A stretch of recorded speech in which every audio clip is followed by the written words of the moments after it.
Good morning, and apologies for being a little bit late this morning, and also for missing last week. But I was sorting out the final stages in a very long dental refresh that I have been doing for the last few years. So that's another story. So today, welcome back. And for those of you who are joining me live, you're very welcome. Do pop your comments or questions or thoughts in the comments as we go along. And if you are joining me by watching the replay, then you're equally welcome. Please do the same thing. And for those of you not familiar with me, my name's Rebecca. I'm a homeopath. I'm a QTT practitioner, a holistic life coach, and a mentor. And I just pop in here on a Monday to share some kind of thought or tip or stimulus for all of us to become more conscious of what's working for us in our lives and what maybe isn't working so well, and most importantly, what we can do to change that. So today I wanted to just touch in to remind us of the fact that we are all such creatures of habit. We are wired that way, and for very good reason. It's very important that we're able to do a lot of things automatically without thinking of them, because that way we can often do them a lot faster. And we tend to do an awful lot of things that we don't actually need to do in that automatic, habitual way. And breaking that pattern sometimes is the only way that we can actually bring those automatic daily behaviours to consciousness and give them a good old review and work out, well, is that still working for me? Because at some point it did, clearly. Otherwise, we wouldn't have adopted it. And if it isn't, then what can I do to change that? And that's kind of what happened to me last week, which was, and I'm sure you're all familiar with this, when we go away and we break our all of our familiar, comfortable daily routines and practices, it can throw up all kinds of things for us, things that are very positive and things that we miss and that we really would like to go back to, and also things that may surprise us. It may surprise us that we can actually do without them very well, and what we do with that information is another story. So when I was away last week, I was in a city, a foreign city, Zagreb in Croatia, having this dental work done. And you might say, why Croatia? I'll just tell you, well, because it was about a quarter of the price of having the same work done in Ireland or England, and I think many other places, and a lovely break, as well as going to get myself sorted out for a better, very professional service as well. So what happened when I was away, which happens nearly always when I go away, is that many of the choices that I make on a daily basis about the food I eat, the drink I take in, my daily routine, when I go to bed, when I get up, all of those things, there's often not the same choice available to me. So at that point, I do have a choice still. I have a choice of whether to be very rigid and very fundamental, if you like, and insist that I maintain my daily routine, that I maintain my regular daily choices, and make sure that I keep everything up. Or I can choose to be a little bit more flexible, a little bit more fluid, to go with the flow a bit more, and to trust also that all the good practices that I have been doing in my life on a regular basis have actually borne fruit, and that I can actually be more adaptable, more fluid about things short term. I'm not talking forever, I'm talking short term. And that's in essence what I chose to do by going there in the first place, actually. One of the reasons of going to Croatia for my dental work is nothing to do with it being holistic or being natural, because that's almost impossible to find within the dentistry world. For those of you who've been following me for a while, you may know that I chose to do most of the really important stuff, the foundation work, in as holistic and natural way as I could. And I did that here in Ireland. And it took a couple of years to do that. But this is just putting stuff back in. And to be honest, because of all the knowledge that I've acquired over the years, I can now make good choices as to how to navigate my way through the regular dentistry world without really severely compromising myself. But anyway, that's a different story. What I needed to do, obviously, was have things like dental anaesthetic, and even a painkiller on one occasion. Drugs that my system is just not used to. I don't even take Nurofen or any of those kind of pharmaceutical things. I rely on my lovely homeopathic remedies for the majority of the time. And they still really stood me in good stead, actually, for pain relief, and also for processing out the anaesthetics and, all the effects of just alignment issues, lying with your mouth wide open for hours at a time, messing with your spine and everything. All of that was I chose remedies to help me with that, and that's what I would always do.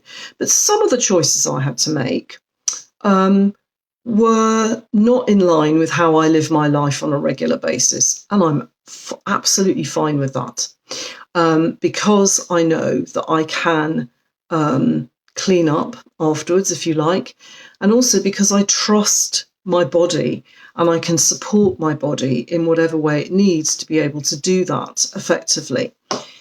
What I noticed was the effects of all the changes that I was introducing into my body, not only on the drug front, but also, I had to eat a lot more fish than I would normally eat, because it's very hard to find a vegan way of eating, or even a purely vegetarian way of eating. There's a lot of rich cream and butter and cheese, hard to find plant milks, things like that. It's getting better, but I chose to be okay with that.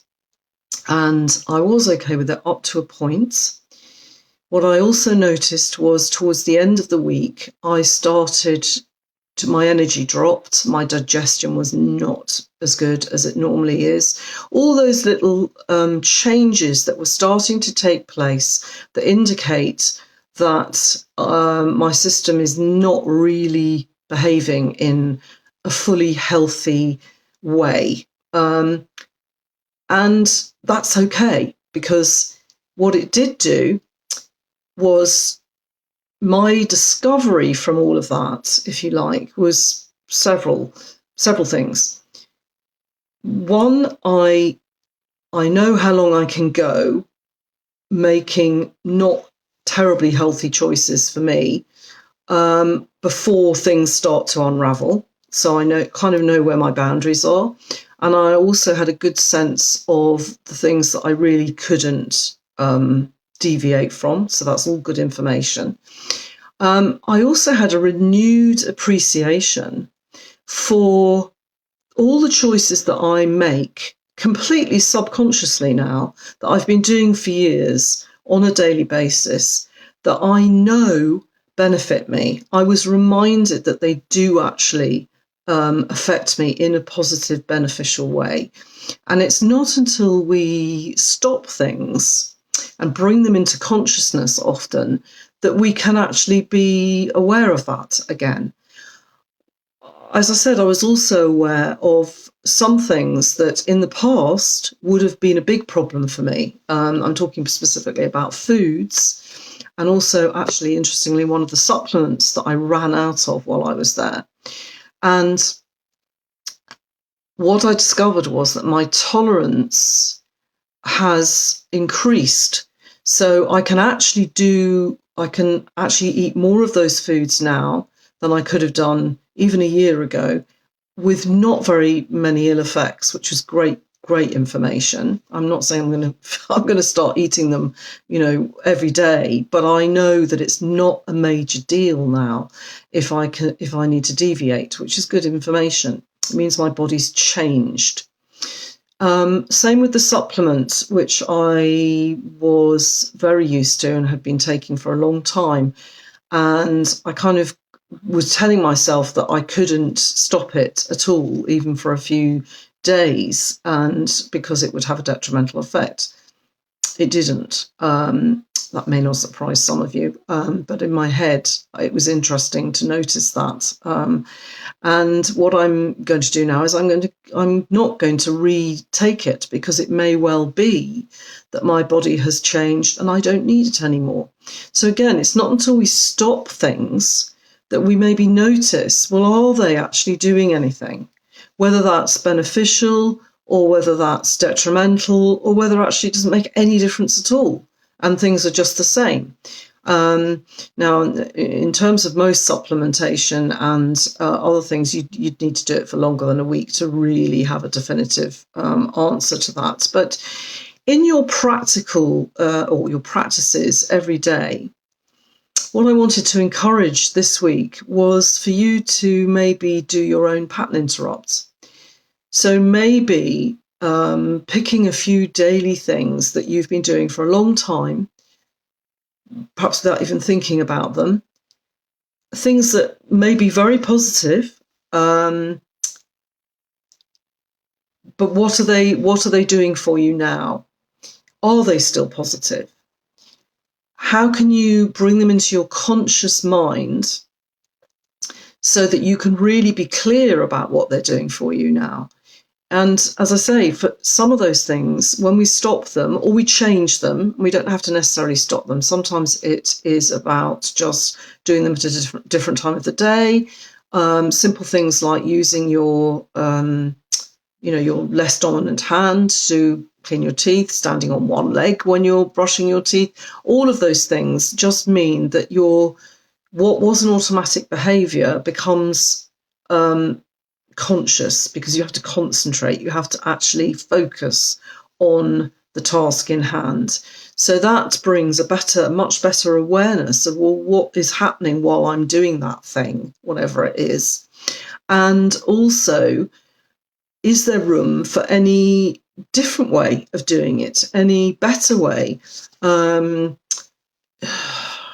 trying to think of a good example. Well, swimming, if you're swimmers, for example, and you always go to the same place, why not go to a different place and see, it might be better, it might be worse. You might have a renewed affection for the place that you've always been going to. That's good. Shake it up a bit and make it much more conscious. And then you can evaluate any benefits or detrimental effects of what you're doing. But if we just slavishly keep on doing the same things without being conscious of them, without thinking about them, then we may be doing things unnecessarily, for a start, because we all change over time. I'm not the same as I was even a year ago, even 6 months ago. My body has changed, my needs change, my requirements change. So doing anything long term and never evaluating it, never asking yourself, do I still need to do this, may not be serving you very well.